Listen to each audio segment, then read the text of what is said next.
প্রতিদিনের মতো সকালবেলা ঘুম থেকে উঠে বিছানা গুছিয়ে ছেলের ঘরে চলে গেলাম। ছেলে দেখি অফিসের জন্য রেডি হচ্ছে, বৌমা ল্যাপটপে কাজ করছে। ছেলে চলে গেল অফিসে, আমি ওকে টাটা বাই বাই করে দিয়ে চা খেতে চলে এলাম।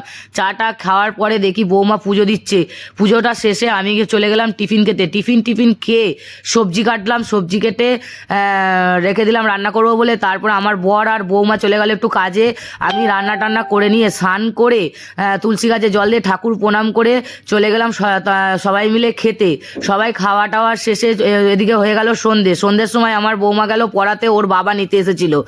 বাবা নিয়ে গেল, সেদিন আকাশটাও খুব ভালো ছিল। তারপরে এসে আমি চুল আঁচড়ে নিলাম। চুল আঁচড়ে সন্ধ্যে দুজনে মিলে চা খেতে বসলাম। চাটা খেয়ে চলে এলো আমার পার্সেল পেয়ে তো আমি খুব খুশি। তারপরে ছিল বুধবার, সেদিন বুধবার দিন বৃহস্পতিবারের জন্য ঠাকুরের বাসন মেজে গোপালকে শুইয়ে দিয়ে চলে গেলাম।